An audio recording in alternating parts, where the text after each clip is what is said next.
Good evening, good evening, good evening. I got a story. Want to hear it? Here it goes. So, this is a bariatric check in. I have been under bariatric surgery, or I had it about 1 year ago. I am 1 year post op since September the 16th. And so, I want to just go like a recap of some things that I've used or have been using to get me to the point that I am at now. I am able to sustain regular foods, but I am still cautious about what I eat just because even being 1 year post op, some things still do not agree with my stomach. So I am very cautious about what I've been eating. I will say that I have relied on different cookbooks and things of that nature currently because my palate is changing and I'm getting tired of eating pretty much the same things over and over and over. So with the surgery, you learn what you can and what you can't do.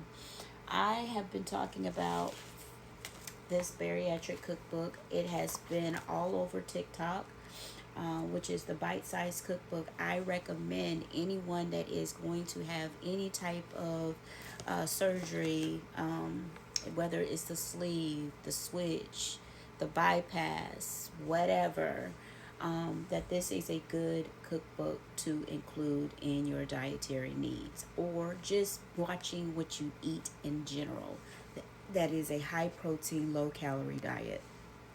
Check this out. Vitamins. Make sure that you're taking your supplements daily. You knew when you signed on for the commitment of having this type of surgery. Have to be careful with wording. This type of surgery that your stomach is not going to be the same. So we have to include calcium citrate. Make sure you're taking your calcium citrate pills daily to make sure that your gums are staying strong to hold your teeth in. Make sure that you are also taking your bariatric multivitamin because you want to make sure that you're getting all of the nutrients that your stomach once naturally was able to produce and break down, which now you're not able to do as well. So make sure that you are including a multivitamin and that the multivitamin is has a high iron count because it is going to strip you, and a lot of people become anemic after having the surgery even if they did not suffer from it beforehand. So your blood levels will have to be checked at least every 6 months or going out to a year once you become further along in your process. Uh, the reality of body dysmorphism, it's a real thing. I suffer with it. I literally just bought these pair of pants that I have on, I would say not even 2 months ago. And if I'm not mistaken, I can't remember if they're large or extra large, but whatever they were, technically I should have bought a medium because I'm sitting up here all day long pulling them up, pulling them up, pulling them up. It is annoying because guess what? Before I lost weight, I used to pull them up, but it's a different reason. I was pulling them up before because I was too big to be on to start off with and they was rolling down. Now I'm pulling them up because they're too big and they falling off. Or they were too tight and they were rolling the first go round. Y'all knew what I meant. So those are things that you um, have to take in consideration. One thing I can say also is portion control. Portion control is going to be your best friend here. I also recommend to get you a food scale.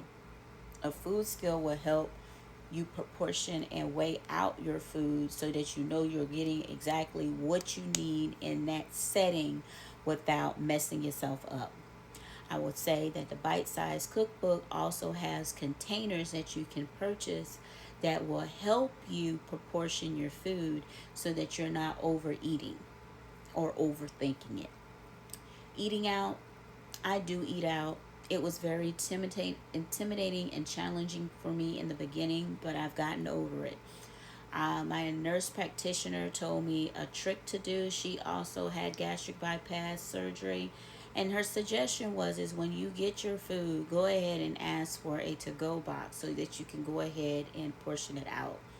I stopped ordering off of the kids menu, especially when I'm going to a sit down restaurant, because I got frowned upon a lot, and I don't feel like every time I go somewhere explaining to someone that I had weight loss surgery. And I've had enough of that part. So I'll just order a regular entree and I will eat off of it until I just don't want it anymore. And I normally will finish it. So it might take me a day and a half or a little over a day to eat it, but I'm okay with that. Learn that your palate will change. Your palate will change. What you once liked or could tolerate beforehand, you may not like it anymore. And that's pre surgery and after surgery. Your taste buds do change. For instance, I cannot stand to drink water regular anymore. Cannot stand it. I've tried so many different brands of water and they all taste like the elements in it. I just do not like it. So now I am adding some type of water or additive to my water to be able to drink it.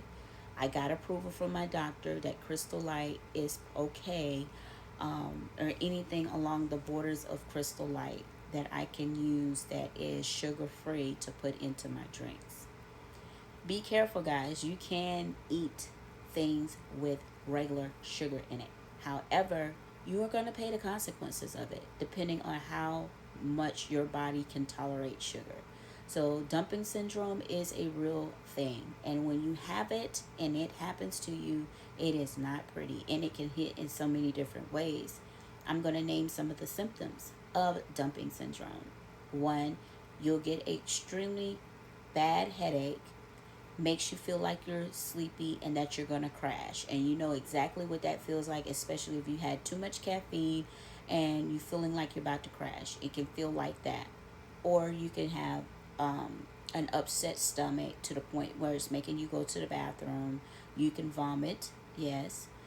Or excuse me, it just will make you feel uneasy and uncomfortable for a very long period of time. Dumping syndrome can happen immediately or it can happen several hours after congesting something that was in a high moderations of sugar. So pace yourself. Pace yourself. Thanksgiving is coming up. Those that have had surgery, it's okay. It's one day out of the year. Do not lose control, but you can indulge in things that you once loved again if you're in the stage of eating semi solid foods. It's okay. Because I know I'm going to eat. I'm not going to hurt myself eating, but I am going to eat. I hope these tips were wonderful for you and that they helped you out. If you would like to see some of the things that I have been using besides the cookbook, or what I'm using as far as a multivitamin, just let me know. Hit me up in the comments below. And until next time, I will see you all soon. It was nice talking to y'all.